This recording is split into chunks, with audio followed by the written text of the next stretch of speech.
அன்பான மாணவர்களே, அருமை பெற்றோர்களே, மதிப்புக்குரிய ஆசிரியர்களே, உங்கள் அனைவருக்கும் என்னுடைய அன்பார்ந்த வணக்கங்கள். அன்பான பிள்ளைகளே, இன்றைய வகுப்பிலும் நாங்கள் கடந்த வகுப்பினுடைய தொடர்ச்சியான விடயங்களை சில்லறை காசு கொடுப்பனவு நாட்குறிப்பீடாக கற்க இருக்கின்றோம். அதே நேரம் பிள்ளைகளே, காபோத உயர்தர வகுப்பில் கற்கின்ற நீங்கள் பாடசாலைகளுக்கு செல்ல முடியாத நிலைமைகளில் அல்லது தொடர்ச்சியாக செல்ல முடியாத நிலைமைகளில் இருக்கின்ற நீங்கள் உங்களுடைய கற்றல் செயற்பாடுகளை, உங்களுக்கு கிடைக்கின்ற நேரங்களை சரியாக நீங்கள் திட்டமிட்டு அவற்றை அட்டவணைப்படுத்தி சரியான முறையில் நீங்கள் கற்பதற்குரிய தயார்படுத்தல்களையும் சிறந்த முறையில் பரீட்சை எழுதுவதற்குரிய தயார்படுத்தல்களையும் நீங்கள் செய்து கொள்ள வேண்டும். அந்த வகையில் பாருங்கள் பிள்ளைகளே, இன்றைய எங்களுடைய ஒரு சிந்தனையாக டைம், நேரம் என்பதை நாங்கள் எவ்வாறு பயன்படுத்துவது என்பதை விளங்கிக் கொள்ள வேண்டும். நேரம் பொன்னானது என்று சொல்வார்கள். ஆனால் இன்றைய காலகட்டங்களில் நேரம் பொன்னை விட மேலானது என்று கூறுவார்கள். காரணம், நாங்கள் பொன்னை இழந்தால் அதை மீண்டும் வாழ்க்கையில் பெற்றுக்கொள்ள முடியும். சில வேளைகளில் அதனை விட பல மடங்காக பெற்றுக்கொள்ள முடியும். ஆனால் நாங்கள் எங்களுடைய வாழ்க்கையில் மீண்டும் பெற்றுக்கொள்ள முடியாத மிக முக்கியமான விடயமாக இருப்பது இழந்த நேரம். எங்களுடைய வாழ்க்கையில் நாங்கள் இழந்த நேரத்தை நாங்கள் பெற்றுக்கொள்ள முடியாது. இப்போ நீங்கள் ஒரு சில நேரம் ஒரு செகண்ட் கம்பி இருக்கின்ற ஒரு கடிகாரத்தை நீங்கள் பார்ப்பீர்களாக இருந்தால், அந்த செகண்ட் கம்பி எவ்வளவு வேகமாக சுழல்கிறது என்பதை பாருங்கள். அந்தளவு வேகமாக எங்களுடைய வாழ்க்கை முடிவுற்று கொண்டிருக்கிறது என்பது அர்த்தம். நேரங்களை அவ்வளவு வேகமாக நாங்கள் இழந்து கொண்டிருக்கிறோம் என்பது அதனுடைய அர்த்தம். எனவே நேர முகாமைத்துவம் என்பதை எங்களுடைய வாழ்க்கையில் நாங்கள் பயன்படுத்தி கொள்ள வேண்டும். ஒவ்வொரு நாளும் நாங்கள் பாடசாலை செல்வதாக இருந்தால் அதற்கு செலவழிக்கின்ற நேரம், வேறு மேலதிக வகுப்புகளுக்கு செலவழிக்கின்ற நேரம் போக, எங்களிடம் மீதமாக இருக்கின்ற நேரத்தை நாங்கள் மிகச்சிறந்த முறையில் திட்டமிட்டு நாங்கள் கற்ற விடயங்களை மீளக் கற்பதற்கு பயன்படுத்தி கொள்ள வேண்டும். மேலதிக விடயங்களை பயிற்சி செய்வதற்கு அதை பயன்படுத்தி கொள்ள வேண்டும். புதிய விடயங்களை தேடிக்கொள்வதற்கு, வாசித்து கொள்வதற்கு நாங்கள் நேரங்களை ஒதுக்கி கொள்ள வேண்டும். எனவே ஒருவர் தன்னுடைய வாழ்க்கையில் தனக்கு கிடைக்கக்கூடிய நேரத்தை சரியாக கணக்கிட்டு அந்த நேரத்தை முகாமை செய்து அந்த நேரத்தை பயன்தரும் முறையில் செய்வாராக இருந்தால் அவருடைய வாழ்க்கையின் சகல கட்டங்களும் வெற்றிகரமாக அமையும். எனவே நேரத்தை பயன்படுத்துவதில் நாங்கள் எந்தளவு வெற்றியடைகின்றோமோ அவ்வாறே எங்களுடைய முயற்சிகள் ஒவ்வொன்றிலும் நாங்கள் வெற்றியடைய முடியும். எனவே பாருங்கள், இந்த நேரம் தொடர்பாக என்னுடைய சிந்தனையில் உதித்த ஒரு விடயம், நேரம் வளமாகும், தெரிந்தால் அதனை புரிந்தால் வாழ்வு வளமாகும். நேரம் வளமாகும், தெரிந்தால் அதனை புரிந்தால் உங்கள் வாழ்வு வளமாகும். வணிக கல்வி படிக்கின்ற மாணவர்கள் நீங்கள் படித்திருப்பீர்கள் வளங்களை பற்றி. நிலம், உழைப்பு, மூலதனம், முயற்சி, தகவல், அவற்றை போல நேரம் ஒரு வளம். நேரம் பெறுமதி மிக்க ஒரு வளம் சில வேளைகளில் நேரம் ஒரு விலை மதிக்க முடியாத வளம். டைம் இஸ் அ ரிசோர்ஸ் என்று நாங்கள் சொல்லுவோம். எனவே பாருங்கள், உங்களுடைய நேரத்தை யூஸிங் யுவர் டைம் இஃபெக்டிவ்லி என்று நாங்கள் சொல்லுவோம். உங்களுடைய நேரத்தை வினைத்திறனாகவும் விளைதிறனாகவும் நீங்கள் பயன்படுத்தி கொள்ள வேண்டும். ஏனெனில் இது ஒரு பெருமதிமிக்க வளமாகும் என்ற ஒரு நல்ல சிந்தனையுடன் இன்று நாங்கள் எங்களுடைய பாட விடயத்திற்கு செல்ல முடியும். பாருங்கள் பிள்ளைகளே, நாங்கள் தற்பொழுது தேர்ச்சி 4 தொடர்பாக கற்றுக்கொண்டிருக்கின்றோம். மீண்டும் ஒரு முறை உங்களுக்கு ஞாபகப்படுத்த விருப்பம், தேர்ச்சி 4 என்பது முதன்மை ஏடுகளை பயன்படுத்தி கொடுக்கல் வாங்கல்களை பதிவு செய்வார் என்பதாக இருக்கும். எனவே அதனுடைய தொடர்ச்சியாக கடந்த வகுப்பிலே பிள்ளைகள் தேர்ச்சி மட்டம் 4.3 தொடர்பான அறிமுக விடயங்களையும் ஒரு அடிப்படை கணக்கு பயிற்சியையும் நாங்கள் பார்த்திருந்தோம். சிறிய செலவுகளுடன் இணைந்த கொடுக்கல் வாங்கல்களை பதிவு செய்வதற்கு சில்லறை கொடுப்பனவு நாட்குறிப்பீட்டை பயன்படுத்துவார் என்கிற விடயத்தை ஆரம்பித்திருந்தோம். இதற்கு ஒதுக்கப்பட்ட பாட வேளைகள் 12 இருந்தன. பாட வேளைகள் 12 காணப்படுகின்றன. அந்த வகையில் இன்று இந்த சில்லறை காசு கொடுப்பனவு நாட்குறிப்பேடு தொடர்பாக நாங்கள் கொஞ்சம் விரிவான ஒரு பயிற்சியை பார்த்து கொள்ள முடியும். அவ்வகையிலே பாருங்கள் பிள்ளைகள், ராம்பிரியன் சிறப்பு வணிகத்தின் சில்லறை காசாளர் மேற்கொண்ட நடவடிக்கைகள் வருமாறென எங்களுக்கு தரப்பட்டிருக்கின்றது.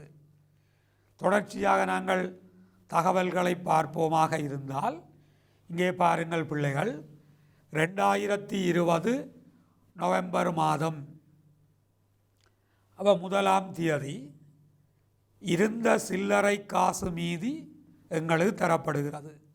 கடந்த வகுப்பிலே பிள்ளைகள் நான் உங்களுக்கு ஞாபகப்படுத்தி இருந்தேன், ஆரம்ப சில்லறை காசினுடைய மீதியோ அல்லது காசு கட்டுநிதி பெறுவனவோ ஒருபோதும் சில்லறை காசு கொடுப்பனவு நாட்குறிப்பேட்டில் இடம்பெற மாட்டாது.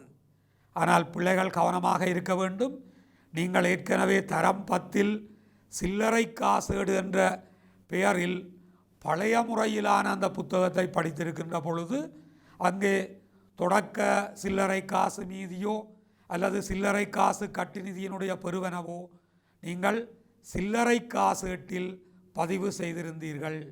ஆனால் தற்பொழுது காபோத உயர்தர 12ஆம் தரத்துக்கு அறிமுகப்படுத்தப்பட்டிருக்கின்ற புதிய பாடத்திட்டத்திற்கு அமைய இங்கே சில்லறை காசேடல்ல, சில்லறை காசு கொடுப்பனவு நாட்குறிப்பேடு. இனிமேல் புதிய பாடத்திட்டத்தில் எதிர்வரும் காலங்களில் சாதாரண தர வகுப்புகளிலும் இந்த புதிய முறையைத்தான் மாணவர்கள் கற்றுக்கொள்ள வேண்டும் என்பதை மாணவர்களும் ஆசிரியர்களும் அறிந்திருத்தல் சிறப்பானது. எனவே இந்த சில்லறை காசினுடைய மீதி நவம்பர் 1 கட்டுநிதியினுடைய மீள் நிரப்பல், அது கடந்த மாதம் செலவிடப்பட்ட பணம் இங்கே இந்த மாத தொடக்கத்தில் மீள் நிரப்பல் செய்யப்படுகின்றது. இவை சில்லறை காசு கொடுப்பனவு நாட்குறிப்பேட்டில் பதியப்பட மாட்டாது. இவை பொதுப்பேரேட்டில் பதிய வேண்டும், சில்லறை காசு கணக்கில் அல்லது சில்லறை காசு கட்டுப்பாட்டு கணக்கில். உண்மையில் தொடக்க மீதிகள் உங்களுக்கு தெரியும் பிள்ளைகள், முறைப்படி பதிவு செய்யப்படுவதாக இருந்தால் அந்த தொடக்க மீதிகள் பொது நாட்குறிப்பேட்டில் பதியப்பட்டு பொதுப்பேரேட்டில் உள்ள சில்லறை காசு கணக்கிற்கு அல்லது சில்லறை காசு கட்டுப்பாட்டு கணக்கிற்கு கொண்டு வரப்பட வேண்டும். நல்லது பிள்ளைகளே, தொடர்ந்து பாருங்கள். 2ஆம் தேதி மின்னஞ்சல், 3ஆம் தேதி நிலப்பிரதி கடதாசி, 4ஆம் தேதி சிற்றுண்டிகள், 6ஆம் தேதி உட்சுமை கூலி, 8ஆம் தேதி டாக்ஸி வாடகை, 10ஆம் தேதி துப்புரவாக்கல் கூலி, 13 தபால் பதிவு கட்டணம், 15 கடன் கொடுத்தோர் தீபனுக்குரிய கொடுப்பனவு, 19 தேநீர் குளிர்பானங்கள் வாங்கியது, 21 மின்சார கொடுப்பனவு, 23 துப்புரவாக்கல் செலவு கொடுப்பனவு, 24 தர்ம செலவு வழங்கியிருக்கிறோம், 25 பேருந்த கட்டணம் செலுத்தியிருக்கிறோம், 27 உபகரணம் வாங்கியது, 28 குண்டூசி அழிப்பான்களை வாங்கியது, 29 மீண்டும் துப்புரவாக்கல் செலவு கொடுப்பட்டது, 30 உரிமையாளர் பற்றியிருக்கின்றார், 30 கட்டுநிதி மீள்நிரப்பப்படுகின்றது. இங்கே இந்த மாத முடிவில் கட்டுநிதி மீள்நிரப்பப்பட்டதாக தரப்படுகின்றது. எனவே நவம்பர் 1 சில்லறை காசு தொடர்பாக இவ்வாறான கொடுக்கல் வாங்கல்கள் சில்லறை காசாளரால் மேற்கொள்ளப்பட்டிருக்கின்றது. எனவே இங்கே வேண்டப்படுவது, வினாவப்படுவது சில்லறை காசு கொடுப்பனவு நாட்குறிப்பேடையும் பொதுப்பேரேடையும் தயாரிக்குமாறு கேட்கப்படுகின்றது. 2 விடயங்கள். ஒன்று சில்லறை காசு கொடுப்பனவு நாட்குறிப்பேடு, இரண்டாவதாக நாங்கள் பொதுப்பேரேடை தயாரித்து காட்ட வேண்டி இருக்கும். நல்லது பிள்ளைகளே, இப்பொழுது பாருங்கள் இதனுடைய விடை வழங்கப்பட்டிருக்கின்ற விதத்தை. அப்போ வணிகத்தினுடைய பெயரை நாங்கள் குறிப்பிட வேண்டும். இங்கே ராம்பிரியன் வணிகம், சில்லறை காசு கொடுப்பனவு நாட்குறிப்பேடு. இங்கே பாருங்கள் பிள்ளைகள், நாங்கள் தேவையாக இருந்தால் இந்த கணக்கை பார்த்து கொண்டு அந்த விடயத்துக்கு வர முடியும். இங்கே பாருங்கள் பிள்ளைகள், பொதுப்பேரேட்டிலே இது இப்பொழுது உங்களுக்கு புதிதாக அறிமுகமாகின்ற ஒரு கணக்கு. முன்னர் இவ்வாறான ஒரு கணக்கை நீங்கள் கற்றிருக்கவில்லை. எனவே சில்லறை காசு கொடுப்பனவு நாட்குறிப்பேட்டை பேணுகின்ற வணிகங்களில் காசு கட்டுப்பாட்டு கணக்கை விட சில்லறை காசு கணக்கு அல்லது சில்லறை காசு கட்டுப்பாட்டு கணக்கு என்பது பேணப்பட முடியும். இங்கே குழப்பமடைய தேவையில்லை பிள்ளைகள். பாருங்கள், காசு கட்டுப்பாட்டு கணக்கென குறிப்பிடலாம். தெளிவாக அந்த விடயங்களை விளங்கிய பிள்ளைகள் காசு கணக்கெனவும் அதை குறிப்பிட முடியும். புதிய பாடத்திட்டத்திற்கு அமைய காசு கணக்கென இப்போ நாங்கள் குறிப்பிடுவோமாக இருந்தால் அது காசு கட்டுப்பாட்டு கணக்கைத்தான் குறிப்பதாக இருக்கும். அதே போன்று இங்கே நாங்கள் சில்லறை காசு கணக்கென குறிப்பிட முடியும், அல்லது சில்லறை காசு கட்டுப்பாட்டு கணக்கென இதை குறிப்பிட முடியும். வேலவல் பாடத்திட்டத்தில் கட்டுப்பாட்டு கணக்குகள் பேணப்படுகின்ற முறையை மாத்திரமே நாங்கள் பார்ப்பதால், கலந்துரையாடுவதால் இங்கே சில்லறை காசு கணக்கென குறிப்பிடுவது இது சில்லறை காசு கட்டுப்பாட்டு கணக்கே குறிப்பிடுகின்றது. அப்போ இங்கே மிக பிரதானம், இதுவும் கடந்த வகுப்புகளிலே பிள்ளைகள் உங்களுக்கு நான் ஞாபகப்படுத்தி இருக்கின்றேன். என்ன விடயம்? ஓலவல்லே நீங்கள் அது சாதாரண தர வகுப்புகளில் காசு கணக்கு, வங்கி கணக்கு, சில்லறை காசு என கதைத்திருக்கின்ற பொழுது அங்கே அவை மூன்றும் கணக்குகளாக தொழிற்படும், மூலகேடுகளாக தொழிற்படும் என்று படித்திருக்கிறீர்கள். இரட்டை தொழிற்பாடுகளை அவை மேற்கொள்ளும் என படித்திருக்கிறீர்கள். ஆனால் காபோத உயர்தர புதிய பாடத்திட்டத்திற்கு அமைய இங்கே காசு கட்டுப்பாட்டு கணக்கு என்பது இது ஒரு பேரேட்டு கணக்கை ஒழிய இது மூலகேடு அல்ல. அதே போல சில்லறை காசு கணக்கு என்பது இது ஒரு பேரேட்டு கணக்கை ஒழிய இது ஒரு மூலகேடு அல்ல. அப்போ இங்கே சில்லறை காசு கொடுப்பனவு நாட்குறிப்பேடு மூலகேடாக தொழிற்படும், அது பேரேட்டு கணக்காக தொழிற்பட மாட்டாது. ஆனால் சில்லறை காசு கணக்கு பேரேட்டு கணக்காக தொழிற்படும், இது ஒரு மூலகேடாக தொழிற்பட மாட்டாது. காபோத உயர்தர புதிய பாடத்திட்டத்துக்கு அமைய இந்த பகுதியிலே எந்த ஒரு மூலப்பதிவேடும் பேரேட்டு கணக்காக தொழிற்பட மாட்டாது. இரட்டை தொழிற்பாடை மேற்கொள்ளுகின்ற விடயங்கள் ஏதும் பாடத்திட்டத்தில் தற்போது இல்லை என்பதை மீண்டும் மீண்டும் பிள்ளைகள் உங்கள் மனதில் ஞாபகப்படுத்தி கொள்ள வேண்டும். பாருங்கள் பிள்ளைகளே, இப்போ சில்லறை காசு கணக்கில் பாருங்கள் 1/11/20 அதனுடைய ஆரம்ப மீதி வந்ததென குறிப்பிடப்பட்டிருக்கின்றது ₹700. சில்லறை காசுக்கு தொடக்க மீதி இருக்குமாக இருந்தால், உண்மையில் அது பொது நாட்குறிப்பேடு கேட்கப்படுமாக இருந்தால் பொது நாட்குறிப்பேட்டில் பதிந்து அது கொண்டு வரப்பட வேண்டும் பொது பேரேட்டில் உள்ள சில்லறை காசு கணக்குக்கு.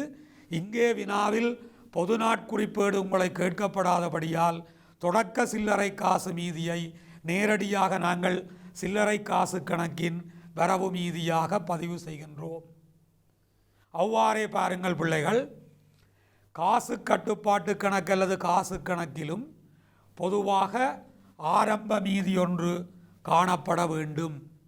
இங்கே நாங்கள் சில்லறை காசு விடயங்களையே முதன்மைப்படுத்துவதால் காசு கட்டுப்பாட்டு கணக்கினுடைய தொடக்க மீதி எங்களுக்கு தரப்படவில்லை.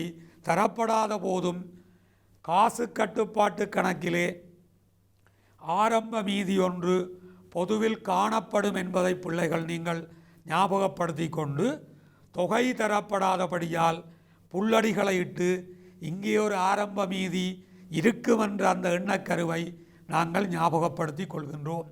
அந்த வகையில் பாருங்கள், ஆரம்ப சில்லறை காசு மீதியை பதிந்த பிற்பாடு இங்கே சென்ற மாதம் செலவிடப்பட்ட தொகை இந்த மாத தொடக்கத்தில் மீள்நிரப்பல் செய்யப்படுகின்றது ₹6300.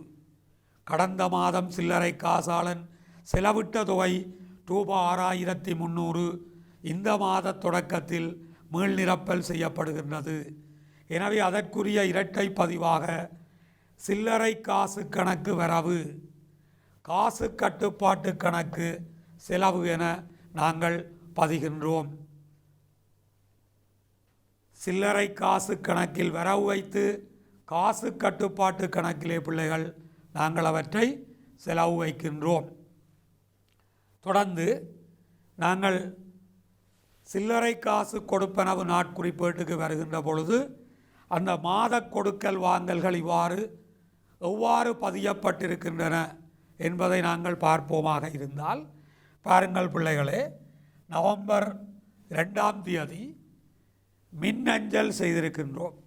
மின்னஞ்சல் ஃபேக்ஸை நாங்கள் கொடுத்திருக்கின்றோம். கைச்சாத்திலக்கம் இந்த மாதம் 30 ஆரம்பிக்கின்றது. அப்போ இதற்குரிய கொடுப்பனவு ₹50. இந்த ₹50 மின்னஞ்சல் என்ன வகை செலவாக இருக்கும் பிள்ளைகள்? அஞ்சல் செலவாக இருக்கும். அப்போ சில்லறை காசை நாங்கள் கொடுப்பனவு செய்கின்ற பொழுது சகல கொடுப்பனவும் பெறுமதி நிரலில் பதியப்பட்டு உரிய பகுப்பாய்வு நிரலில் பதியப்பட வேண்டும். இப்போ நாங்கள் ஏற்கனவே காசு பெறுவனவு குறிப்பேடு, காசு கொடுப்பனவு குறிப்பேட்டிலும் இதே அணுகுமுறையை பின்பற்றி இருப்பதால் உங்களுக்கு இது இலகுவாக இருக்கும் என நம்புகின்றேன்.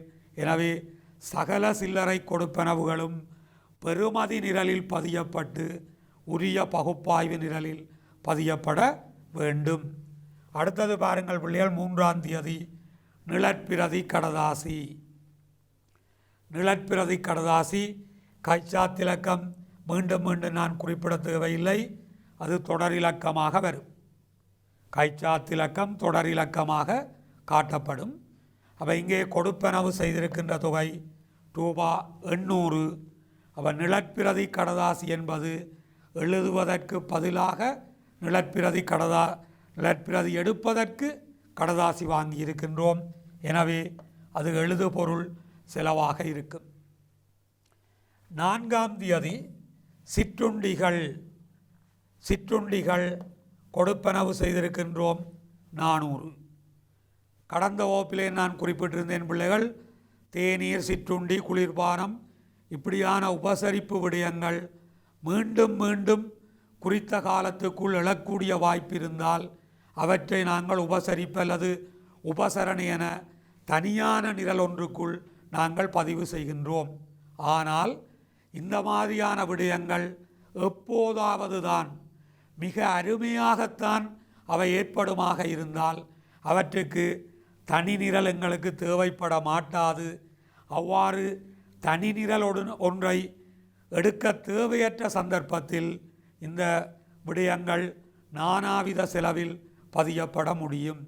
எனவே கணக்கில் தரப்படுகின்ற அறிவுறுத்தல் அல்லது அங்கே இருக்கின்ற தகவல்களின் அடிப்படையில் உபசரிப்பு தனி நிரல் ஒன்று எங்களுக்கு தேவையா இல்லையா, உபசரிப்பு தனி நிரல் தேவையாயின் அதை ஏற்படுத்தி கொள்ள முடியும், தேவையற்றதாயின் இந்த விடயத்தை நானாவித செலவினுள் நாங்கள் பதிவு செய்ய முடியும். அப்போ பாருங்கள் பிள்ளைகளே, அப்போ இந்த சிற்றுண்டிகள் உபசரிப்பாக நாங்கள் பதிவு செய்கிறோம். 6ஆம் தேதி இது முக்கியமான விடயம். பாருங்கள் என்ன பிள்ளைகள் கொடுத்திருக்கிறோம், உட்சுமை கூலி. அப்போ உட்சுமை கூலி என்பது கொள்வனவு செலவென்பது உங்களுக்கு தெரியும். உட்சுமை கூலி ஒரு முக்கியமான செலவென்பதும் உங்களுக்கு தெரியும். பொதுவாக இந்த உட்சுமை கூலிக்கு பணம் வழங்குவது பிரதான காசாளராக இருப்பார். அப்போ இங்கே ஏதோ ஒரு காரணத்தினால் விதிவிலக்கினால் உட்சுமை கூலிக்குரிய பணத்தை சில்லறை காசாளரே வழங்கி இருக்கிறார். இது ஒரு விதிவிலக்கு, புறநடை, எக்ஸெப்ஷன் என்று நாங்கள் பார்த்தால் இதற்கு பாருங்கள் ஓரளவு ஒப்பீட்டு ரீதியாக கணிசமான தொகை வழங்கப்பட்டிருக்கிறது, 1100. இந்த உட்சுமை கூலி இதற்கு தனி நிரல் ஒன்று காணப்படாத போதும் இது ஒரு முக்கியமான செலவாக இருக்கும், கொள்வனவு செலவாக இருக்கும், மொத்த லாபத்தை தீர்மானிக்கின்ற செலவாக இருக்கும். எனவே இந்த உட்சுமை கூலிக்கு தனிக்கணக்கு தேவை என்பதால் இதனை நாங்கள் ஏனைய கொடுப்பனவாக பதிவு செய்கின்றோம். தனிக்கணக்கொன்று திறக்க வேண்டிய தேவை இருக்குமாக இருந்தால் அது ஏனைய கொடுப்பனவில் பதிவு செய்யப்பட வேண்டியது அவசியமாகின்றது பிள்ளைகள். அந்த வகையில் அடுத்ததை பாருங்கள், டாக்ஸி வாடகை. டாக்ஸிக்குரிய வாடகை கைச்சாத்திலக்கம் 34 200 கொடுத்திருக்கின்றோம். அப்போ இது போக்குவரத்து செலவாக இருக்கும். 10ஆம் தேதி துப்பரவாக்கல் கூலி. சிற்றுண்டிகளைப் போலத்தான் துப்பரவாக்கல் கூலி என்பதும் இது அடிக்கடி நிகழக்கூடிய செலவாக இருந்தால் துப்பரவாக்கல் என எங்களுக்கு ஒரு தனி நிரல் தேவைப்படும். ஆனால் இது எப்போதாவது தான் ஏற்படுகின்ற செலவாக இருக்குமா இருந்தால் அதனை நானாவித செலவாக நாங்கள் பதிவு செய்ய முடியும். இங்கே துப்பரவாக்கல் மீண்டும் மீண்டும் அந்த மாத கால பகுதியில் இடம்பெறுவதால் அதற்கு தனி நிரல் ஒன்றை நாங்கள் உருவாக்கி இருக்கின்றோம். அந்த வகையில் துப்பரவாக்கல் தனி நிரலுக்குள் நாங்கள் பதிவு செய்கின்றோம். தொடர்ந்து தபால் பதிவு கட்டணம் எவ்வளோ கொடுத்திருக்கின்றோம், 180 அஞ்சல் செலவு. 15ஆம் தேதி தீபன் என்ற கடன் கொடுத்தோருக்கு நாங்கள் பணம் கொடுத்திருக்கின்றோம் 300. அப்போ இது கடன் கொடுத்தோர் கொடுப்பனவு. இதுவும் வழமையில் கடன் கொடுத்தோர் பணம் கொடுப்பது பிரதான காசாளர், இங்கே விதிவிலக்காக சில்லறை காசாளர் கொடுத்திருப்பதால் இது முக்கிய விடயம் என்பதால் இது ஏனைய கொடுப்பனவாக நாங்கள் பதிகின்றோம். மீண்டும் 19 பாருங்கள், தேநீர் குளிர்பானம் 240 உபசரிப்பு செலவாக இருக்கும். 21 மின்சாரம். மின்சாரம் பிரதான கொடுப்பனவு. இந்த பிரதான கொடுப்பனவை இங்கே சில்லறை காசாளர் கொடுத்திருக்கின்றார். இதற்கு தனிக்கணக்கு தேவை என்பதால் ஏனைய கொடுப்பனவு. 23 மீண்டும் துப்பரவாக்கல் 100 துப்பரவாக்கலுக்குரிய நிரலில் பதிவு செய்வீர்கள். 24 தர்ம செலவை கொடுத்திருக்கிறோம் 120. இது எப்போதாவது நிகழக்கூடிய முக்கியத்துவமற்ற செலவென்பதால் இந்த தர்ம செலவை நாங்கள் நானாவித செலவில் பதிவு செய்து கொள்ள முடியும். 25 பேருந்து கட்டணம் 80. அது போக்குவரத்து செலவாக இருக்கும். 27 விதிவிலக்கான விடயம் உபகரணம். உபகரணம் பாருங்கள், அதனுடைய தொகையும் கணிசமான ஒரு தொகையாக இருக்கின்றது. அப்போ இதுவும் விதிவிலக்காக உபகரணம் ஒன்றை சில்லறை காசாளர் வாங்கி இருக்கிறார். இது பொதுவில் ஒரு வருடத்துக்கு மேலே பயன்படுத்தக்கூடிய சிறிய சொத்து என்பதால் இதை உபகரண கணக்கில் பதிவதற்காக ஏனைய கொடுப்பனவாக நாங்கள் எடுக்கின்றோம். 28 குண்டூசி அளிப்பான்கள்.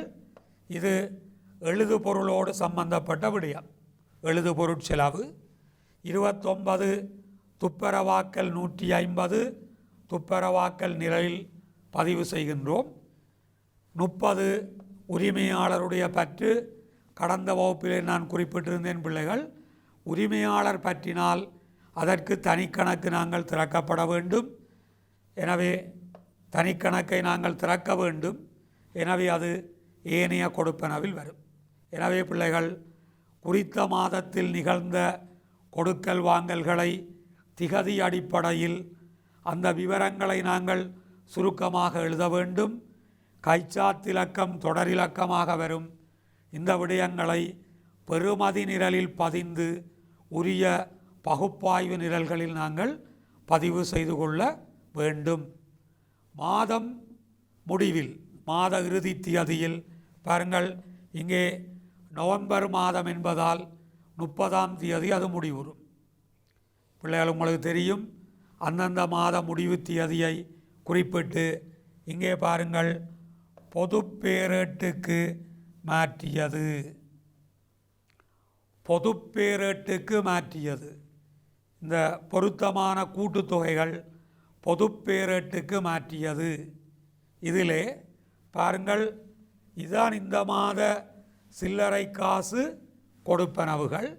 அப்போ இந்த மாத சில்லறை காசு கொடுப்பனவுகளினுடைய மொத்தத்தை நாங்கள் பார்க்கின்ற பொழுது அது 6070 இருக்கின்றது. குறித்த மாத மொத்த சில்லறை காசு கொடுப்பனவுகள், petty cash payment for the month, அப்போ 6070 இருக்கின்றது. இனிமேல் உரிய பகுப்பாய்வு நிரல்களை நாங்கள் பார்க்கின்ற பொழுது அஞ்சல் செலவினுடைய மொத்தம் 230, எழுதுபொருளினுடைய மொத்தம் 900, போக்குவரத்து செலவுகள் 280, உபசரிப்பு செலவின் மொத்தம் 640, துப்பரவாக்கலினுடைய மொத்தம் 400, நானாவித செலவுகள் 120, ஏனைய கொடுப்பனவுகள் 3500. இங்கே 2 விடயத்தை பார்க்கலாம். இந்த கொடுப்பனவுகளை கூட்டுகின்ற பொழுது இந்த மாத மொத்த கொடுப்பனவு சில்லறை காசு மூலம் 6070. இதை இந்த வளமாக இந்த மொத்தங்களை கூட்டுவதன் மூலம் இந்த தொகையை நீங்கள் சரிபார்த்து கொள்ள முடியும். இங்கே பிள்ளைகள், இப்போ நாங்கள் சில்லறை காசு கணக்குக்கு இந்த தொகைகளை மாற்றுகின்ற பொழுது, சில்லறை காசு கொடுப்பனவுகளை மாற்றுகின்ற பொழுது இங்கே 2 அணுகுமுறைகள் இருக்கின்றன. ஒன்று, இந்த தனித்தனி பகுப்பாய்வு நிரல்களின் மொத்தங்களை நாங்கள் சில்லறை காசு கணக்கில் செலவு வைக்க முடியும். இங்கே இரட்டை பதிவை நாங்கள் பார்க்கின்ற பொழுது ஒவ்வொரு தனித்தனி பகுப்பாய்வு நிரல்களின் மொத்தங்களையும் மாத முடிவில் சில்லறை காசு கணக்கில் செலவு வைத்து உரிய கொடுப்பனவு கணக்கில் நாங்கள் வரவு வைக்க முடியும். பொதுவில் பிள்ளைகள் அந்த முறையை நீங்கள் பின்பற்றுவீர்கள். அது கூடிய விளக்கம் உள்ளதாக இருக்கும். உங்களுக்கு என்ன சொல்கிறேன், பகுப்பாய்வு நிரல்களின் மொத்தங்கள் ஒவ்வொன்றையும் சில்லறை காசு கணக்கில் செலவு வைத்து உரிய செலவு கணக்கில் அல்ல உரிய கொடுப்பனவு கணக்கில் வரவு வைப்பது ஒரு முறை. இன்னொரு மாற்று முறை இருக்கின்றது பிள்ளைகள். இந்த மொத்த பெறுமதியை, பெறுமதி நிரலின் மொத்தத்தை, இதை நாங்கள் சில்லறை காசு கணக்கில் செலவு வைக்க முடியும். சில்லறை காசு கணக்கில் பெறுமதி நிரலின் மொத்தத்தை செலவு வைப்பது. அப்புறம் உரிய கொடுப்பனவு கணக்குகளில் நாங்கள் பொருத்தமான தொகைகளை வரவு வைப்பது. எங்கே மாற்றம் வரும்? சில்லறை காசு கணக்கில், சில்லறை காசு கட்டுப்பாட்டு கணக்கில். அங்கே 2 அணுகுமுறையை பின்பற்றலாம். இந்த கொடுப்பனவுகளை தனித்தனியாக செலவு வைக்கலாம், அல்லது மொத்த கொடுப்பனவை செலவு வைக்க முடியும். நல்லது பிள்ளைகளே, பாருங்கள், இந்த பொது பேரேட்டை இப்போ பாருங்கள். இந்த பொது பேரேடை பாருங்கள். இங்கே மாத முடிவில் எல்லாம் மாத இறுதி திகதிகள். மாத முடிவிலே பாருங்கள் பிள்ளைகள், பாருங்கள், அஞ்சல், எழுதுபொருள், போக்குவரத்து, உபசரிப்பு, துப்புரவாக்கல், நானாவித செலவு, ஏனைய கொடுப்பனவு. இங்கே பகுப்பாய்வு நிரல்களின் மொத்தங்கள் தனித்தனியாக மாற்றப்பட்டிருக்கின்றன. பின்னர் இவை உரிய கணக்குகளுக்கு வரவு வைக்கப்படும். தனித்தனி தொகைகள் சில்லறை காசு கணக்கில் செலவு வைக்கப்பட்டன. உரிய தொகைகள் உரிய கொடுப்பனவு கணக்குகளில் பின்னர் வரவு வைக்கப்படும். அல்லது இவை எல்லாவற்றுக்கும் பொதுவாக நாங்கள் அந்த மாத சில்லறை காசின் கொடுப்பனவு மொத்தம் 6070 இங்கே நாங்கள் ஒரேதாக செலவு வைக்க முடியும் என்பதையும் பிள்ளைகள் அறிந்திருக்க வேண்டும். பாருங்களடா பிள்ளைகள், மாத முடிவில் கட்டுநிதி மீள் நிரப்பப்பட்டது என்று எங்களுக்கு சொல்லப்பட்டது. குறித்த மாத முடிவில் கட்டுநிதி மீள் நிரப்பப்பட்டது என்று எங்களுக்கு சொல்லப்பட்டது. அப்போ இந்த தொகை சாதாரணமாக மீள் நிரப்பப்படும். விதிவிலக்கல் இருக்கலாம். ஒன்றும் சொல்லாத போது வழமையான அணுகுமுறை என்ன? குறித்த மாதத்தின் மொத்த சில்லறை காசு கொடுப்பனவு மீள் நிரப்பல் செய்யப்படும். அந்த வகையில் பாருங்கள், ரூபா 6070 செலவிட்ட சில்லறை காசின் மொத்தம் 6070 சில்லறை காசு கணக்கில் வரவு வைக்கின்றோம். காசு கட்டுப்பாட்டு கணக்கில் அதை செலவு வைக்கின்றோம். சில்லறை காசு கணக்கு வரவு, காசு கட்டுப்பாட்டு கணக்கு செலவு.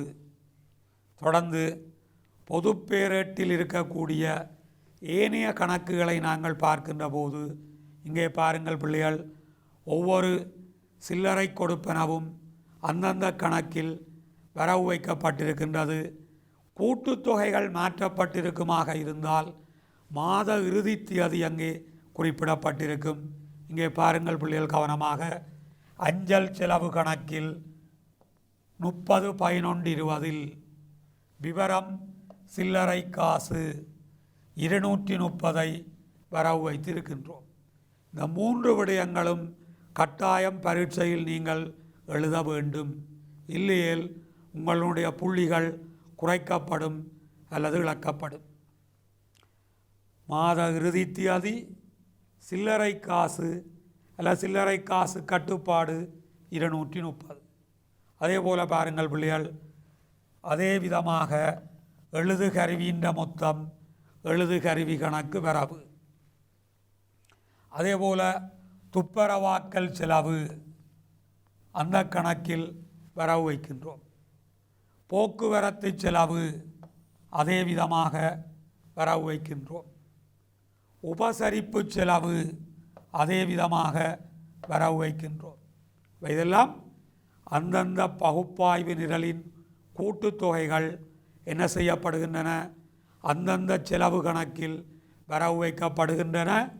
விவரம் சில்லறை காசு, மாத இறுதி தேதி, இவை கட்டாயம் இருக்க வேண்டும், எழுத வேண்டும். ஆனால் ஏனைய கொடுப்பனவு மாத்திரம் விதிவிலக்கு. ஏனைய கொடுப்பனவு நிரலின் மொத்தம் சில்லறை காசு கணக்கில் எடுக்கப்படும்.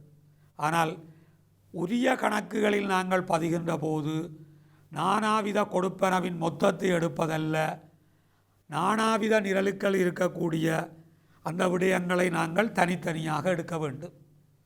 நானாவித கொடுப்பனவு நிரலில் உள்ள விடயங்களை உரிய கொடுப்பனவு கணக்கில் தனித்தனியாக எடுக்க வேண்டும். அவ்வாறு தனித்தனியாக எடுக்கின்ற பொழுது அங்கே பொதுவில் உரிய திகதியே வரும், விதிவிலக்கு வரலாம், மாத இறுதி திகதி அல்ல. இப்போ உதாரணமாக பாருங்கள் பிள்ளைகள், வராது அதற்கு முன்பாக நானாவித செலவும் நீங்கள் அது மொத்தம்தான் மாற்றுவீங்களா? ரைட். இப்போ தொடர்ந்து பாருங்கள், ஏனைய கொடுப்பனவின் விடயங்களை பார்ப்பீர்களாக இருந்தால் உங்களுக்கு ஞாபகப்படுத்தி கொள்ள முடியும். ஏனைய கொடுப்பனவு நிரலில் பாருங்கள் பிள்ளைகள், அந்த தியதி அடிப்படையில் பார்ப்போமாக இருந்தால் 6ஆம் தியதி உட்சுமை கூலி. இப்போ உட்சுமை கூலி கணக்கில் வரவு வைக்கப்படுகின்றது சில்லறை காசு. ஆனால் இங்கே உரிய தியதி, மாத இறுதி தியதி அல்ல, உரிய தியதி.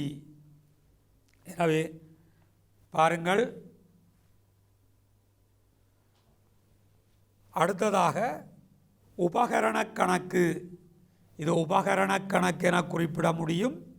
சில வேளைகளில் ஆதனம் பொறி உபகரண கணக்கெனவும் குறிக்க முடியும்.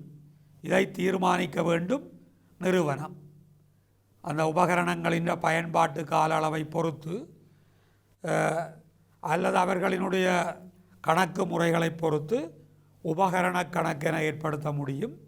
அல்ல பொதுவில் ஆதனம் பொறி உபகரண கணக்கென குறிப்பிட முடியும். பாருங்கள், சில்லறை காசு இங்கே எடுக்கின்றோம், உரிய தியதி, இங்கே உரிய தியதி. பிறகு பாருங்கள், மின்சாரத்துக்கு கொடுக்கப்பட்டிருக்கின்றது 500 சில்லறை காசு. இது மாத இறுதியில் தான் அங்கே கொடுக்கப்பட்டது. எனவே அந்த தியதியை நாங்கள் எடுக்கின்றோம். அதே போல் பற்றும் நாங்கள் உரிய தியதியை எடுக்கின்றோம், அதே தியதியில் தான் அது நிகழ்ந்தது. ஆனால் கடன் கொடுத்தோர் கட்டுப்பாட்டு கணக்கை பார்ப்பீர்களாக இருந்தால் இங்கே தீபனண்ட எந்த கடன் கொடுத்தோருக்கு இவர் பணம் கொடுத்தார்? தீபன். பொதுப்பேரேட்டில் தீபன் என்ற பெயரில் நாங்கள் கணக்கொன்றை ஏற்படுத்த முடியாது. அப்போ கடன் கொடுத்தோர் கொடுப்பனவை கடன் கொடுத்தோர் கட்டுப்பாட்டு கணக்கில் தான் வரவு வைக்க வேண்டும். கடன் கொடுத்தோர்களுக்கு பணம் கொடுத்தால் அவர்களினுடைய சொந்த கணக்குகளை பொதுப்பேரேட்டில் உருவாக்க முடியாது. அவை கடன் கொடுத்தோர் கட்டுப்பாட்டு கணக்கில் வரவு வைக்கப்பட வேண்டும். 300 விவரம் சில்லறை காசு கடன் கொடுத்தோர் கட்டுப்பாட்டு கணக்கில் வரவு வைக்கின்ற பொழுது அது நிச்சயமாக உரிய தியதி அல்ல, மாத இறுதி தியதி. உரிய தியதி அல்ல, குறித்த மாத இறுதி தியதியை நீங்கள் குறிப்பிட வேண்டும்.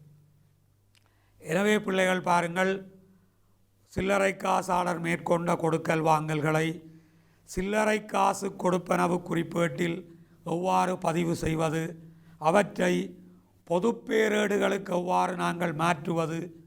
இங்கே பொதுப்பேரேட்டில் புதிதாக நீங்கள் அறிந்திருக்கின்ற கணக்காக சில்லறை காசு கணக்கு அல்லது சில்லறை காசு கட்டுப்பாட்டு கணக்கு இருக்கும்.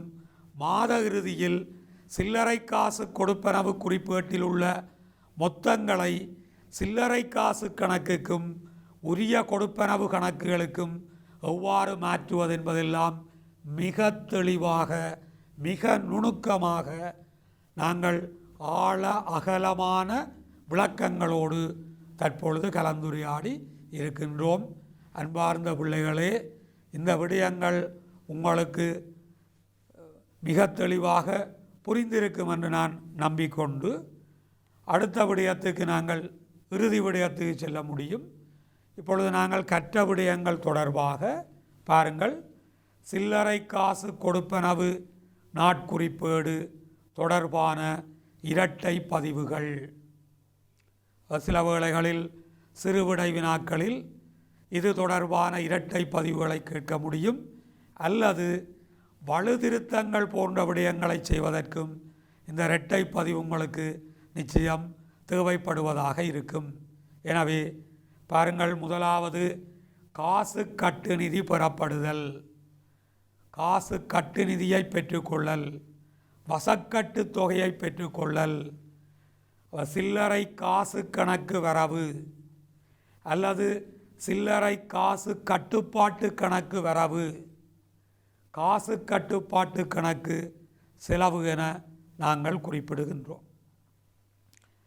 சிறு கொடுப்பனவுகளை மேற்கொள்ளல், சிறிய கொடுப்பனவுகளை நாங்கள் செய்கின்ற போது குறித்த கொடுப்பனவு கணக்கு வரவு சில்லறை காசு கணக்கு அல்லது சில்லறை காசு கட்டுப்பாட்டு கணக்கு செலவு. மாத இறுதியில் அல்லது அடுத்த மாத தொடக்கத்தில் காசு கட்டு நிதி மீள்நிரப்பப்படுகின்ற பொழுது சில்லறை காசு கணக்கு அல்லது சில்லறை காசு கட்டுப்பாட்டு கணக்கு வரவு, காசு கட்டுப்பாட்டு கணக்கு செலவு. இங்கே பிள்ளைகள் நாங்கள் 3 பதிவுகளாக இவற்றை குறித்திருந்தாலும் உண்மையில் இங்கே 2 பதிவுகள்லாம் இருக்கின்றன. ஏன், காசு கட்டு நிதியை பெற்றுக்கொள்ளும் போதும் கட்டு நிதியை மீள்நிரப்புகின்ற போதும் அங்கே ஒரே விதமான இரட்டை பதிவுகள்லாம் இருக்கின்றன. நாங்கள் நிகழ்ச்சி ஒழுங்குக்கு 3ஆக குறித்தாலும் காசு கட்டு நிதியை பெறும்போதும் காசு கட்டு நிதியை மீள்நிரப்பும் போதும் ஒரே விதமான இரட்டை பதிவுகள் பின்பற்றப்படுகின்றன. மற்றது சிறு கொடுப்பனவை மேற்கொள்ளல். எனவே இது ஒரு சிறிய தேர்ச்சி மட்டம். அப்போ நாங்கள் சில்லறை காசு கொடுப்பனவு குறிப்பீடு தொடர்பாக கோட்பாடு விடயங்களையும் விரிவான கணக்கு முறையையும் நாங்கள் பார்த்திருக்கின்றோம். இது தொடர்பான மேலதிக விளக்கங்களை பெற நீங்கள் NIE.lk என்கிற இணையதளத்திற்கு பிரவேசித்து எங்களுடைய ஆசிரிய வழிகாட்டியை வாசிப்பதன் மூலம் நீங்கள் இந்த விடயங்கள் பற்றி மேலும் பயிற்சிகளை செய்து கொள்ள முடியும். அதைவிட கடந்த கால தவணை பரீட்சை வினாக்கள், பொது பரீட்சை வினாப்பத்திரங்களின் வினாக்களையும் நீங்கள் பயிற்சி செய்து கொள்ள முடியும். அல்லது வேறு தேடல்கள் மூலமும் பயிற்சி செய்து கொள்ள முடியும், பயிற்சி செய்து கொள்ள வேண்டும் என கூறி இன்னொரு புதிய விடயத்துக்கு நாங்கள் செல்வோம். பாருங்கள் பிள்ளைகளே, அடுத்த தேர்ச்சி மட்டம் 4வது தேர்ச்சியின் இன்னொரு தேர்ச்சி மட்டத்திற்கு நாங்கள் செல்கின்றோம். தேர்ச்சி மட்டம் 4.4. வங்கி கணக்கு இணக்க கூற்றை தயாரிப்பார். வங்கி கணக்கு இணக்க கூற்றை தயாரிப்பார். ப்ரிப்பேர் பேங்க் ரீகன்சிலியேஷன் ஸ்டேட்மெண்ட் என்று சொல்வோம். பாடவேளைகள் 12. பாடவேளைகள் 12. இதுவும் தவணை பரீட்சைகளிலும் சரி, பொது பரீட்சைகளிலும் சரி அநேகமாக தொடர்ந்து வினா கேட்கப்படுகின்ற ஒரு பகுதி. இதை பரீட்சை நோக்கில் இது முக்கியமான பகுதி இருந்தாலும் பரீட்சையை கடந்து எங்களை நாங்கள் தயார்படுத்தி கொள்ள வேண்டும். சாதாரணமாக வணிகங்களிலும் இது காசு கட்டுப்பாட்டை வினைத்திறனாக மேற்கொள்ள தேவைப்படுகின்ற ஒரு பகுதியாக இருக்கும் என்பதை பிள்ளைகள் ஞாபகப்படுத்தி கொள்வீர்கள். எனவே பாருங்கள், இந்த தேர்ச்சி மட்டம் 4.4 கற்றற்பேறுகள் என்ன விடயங்களை நாங்கள் கற்றுக்கொள்ள வேண்டும். வங்கி கூற்றை தெளிவுபடுத்துவார். வங்கி கூற்றொன்றில் உள்ளடக்கப்படும் விடயங்களை முன்வைப்பார். எனவே முதல் 2 விடயங்களும் வங்கி கூற்று தொடர்பான விடயங்களாக இருக்கின்றன. இந்த வங்கி கூற்று தொடர்பாக உங்களுக்கு பயிற்சிகள் குறைவு. எனவே அந்த வங்கி கூற்றை பற்றி நீங்கள் ஒரு தெளிவான விளக்கங்களை பெற்றுக்கொள்ள வேண்டும். காசு பெறுவனவு நாட்குறிப்பேடு, காசு கொடுப்பனவு நாட்குறிப்பேடு, காசு கட்டுப்பாட்டு கணக்கு என்பவைகளை வங்கி கூற்றுடன் ஒப்பிட்டு அவற்றின் மீதிகள் வேறுபடுவதற்குரிய காரணங்களை வெளிப்படுத்துவார் என்பது அடுத்த விடயம். காசு கணக்கின் மீதியினை சீராக்குவார்.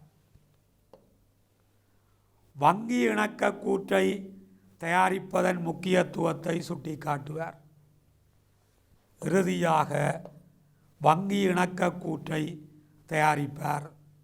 அப்போ இந்த பாடவேளை முடிகின்ற பொழுது இவ்வளவு விடயங்களையும் அறிந்தவராக செய்யக்கூடிய ஆற்றலுடைய பிள்ளைகளாக நீங்கள் இருக்க வேண்டும் என்பது இந்த பாடப்பகுதியின் எதிர்பார்ப்பாகும் கற்றற்பேறுகளாகும்.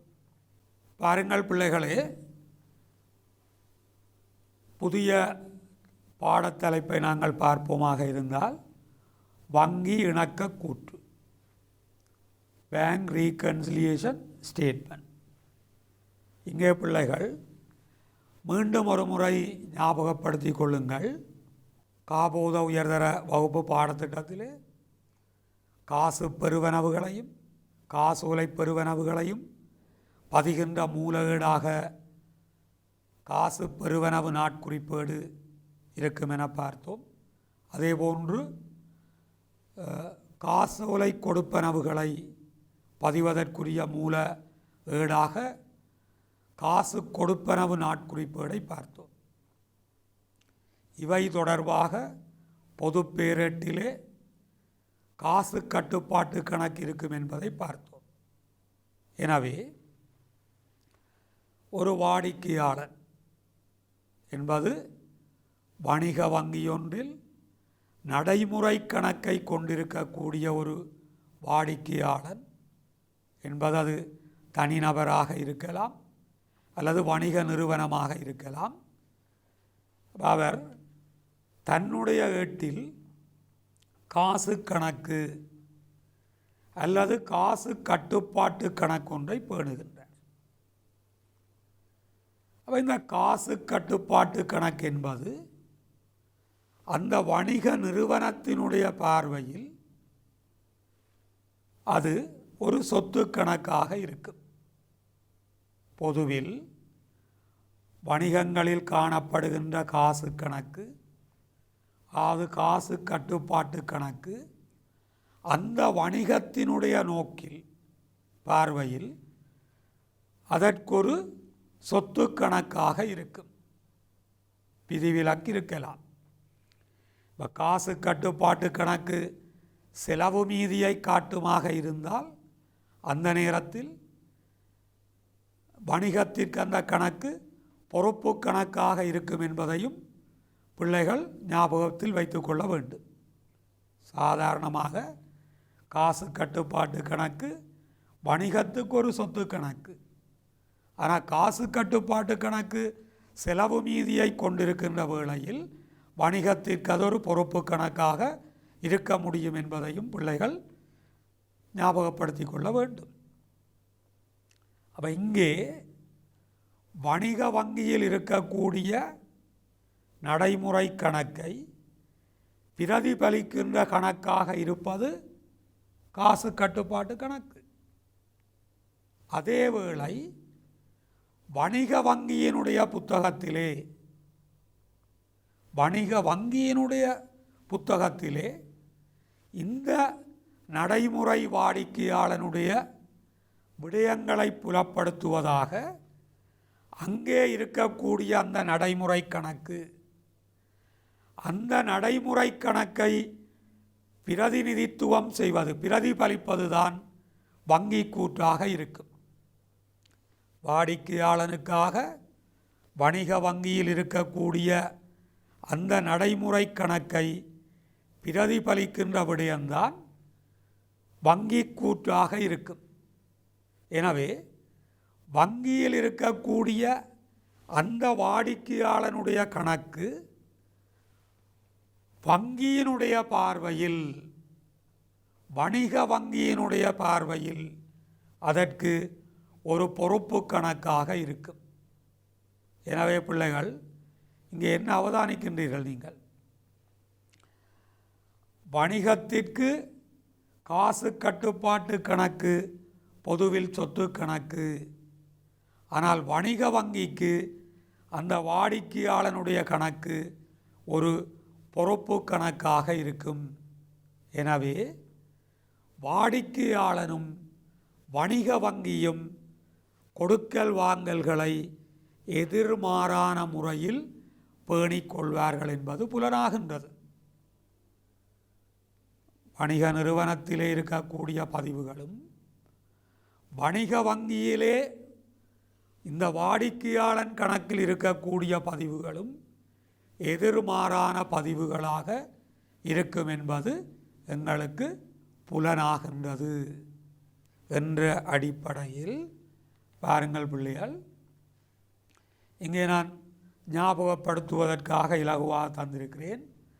காசு பெறுவனவு நாட்குறிப்பேட்டில் உள்ள கொடுக்கல் வாங்கல்கள் வங்கி கூற்றின் செலவில் பதியப்படும்.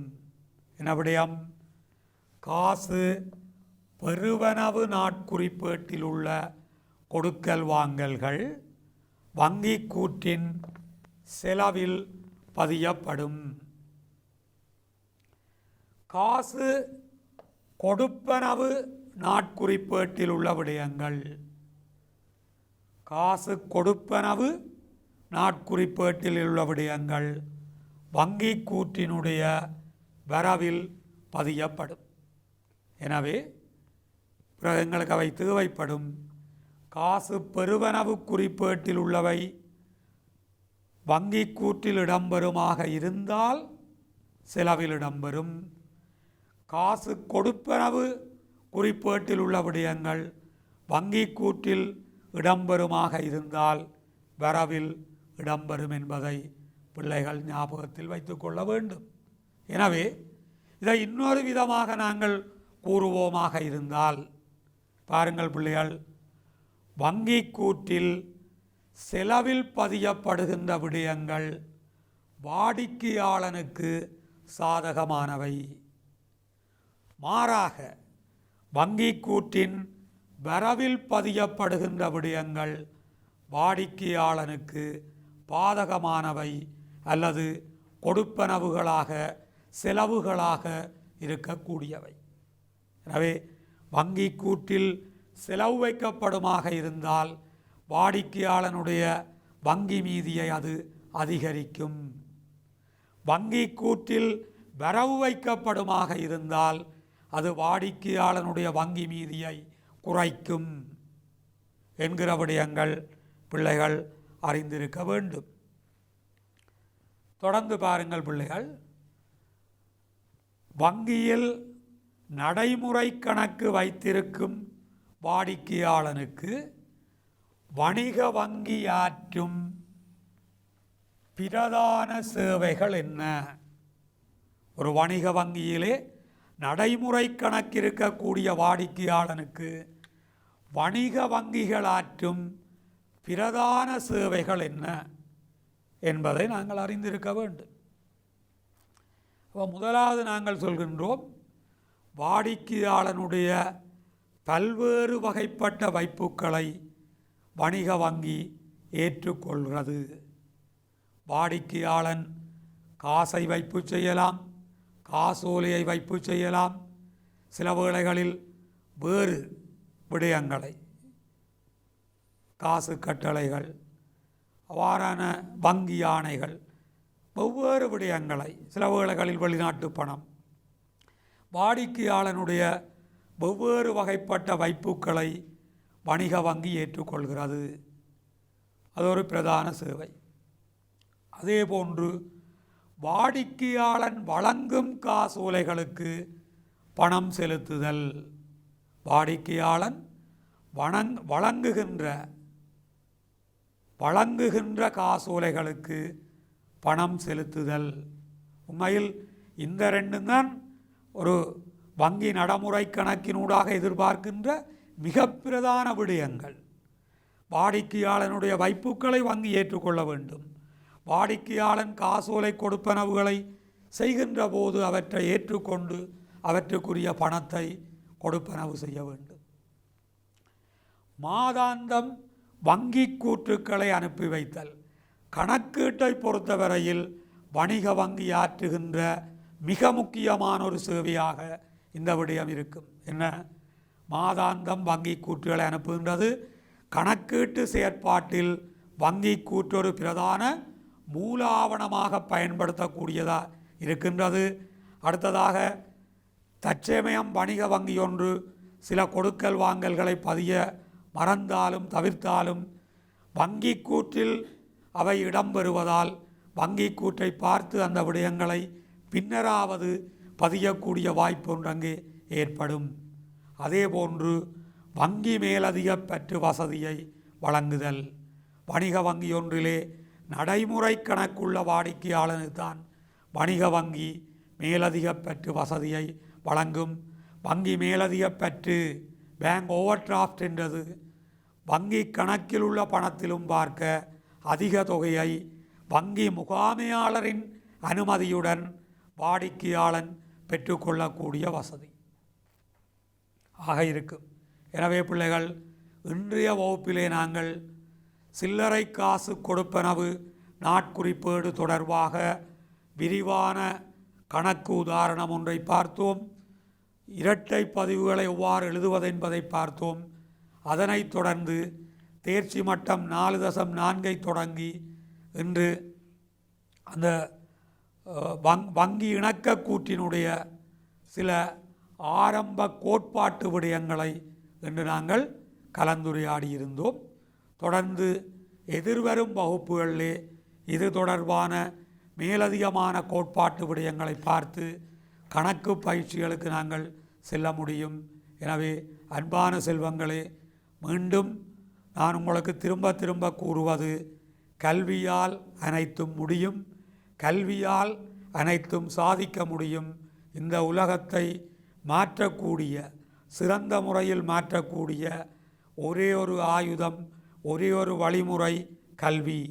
எங்களுடைய பொருளாதார ஏற்றத்தாழ்வுகளையும் சமூக ஏற்றத்தாழ்வுகளையும் வாழ்க்கைத்தர குறைவுகளையும் எங்களுடைய வறுமைகளையும் தீர்ப்பதற்கு சிறந்த வழிமுறையாக இருக்கக்கூடியது கல்வி ஒன்று மட்டுமே.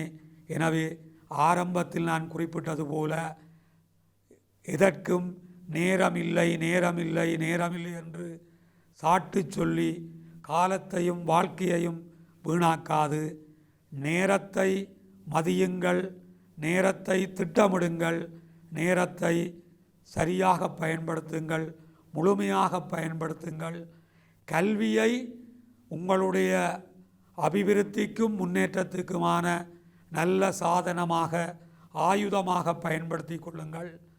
எனவே கல்வியே நல்ல செல்வம் அனைவருக்கும் கொடுப்பதற்கு என்று கூறி உங்களிடமிருந்து விடைபெறுகின்றேன்.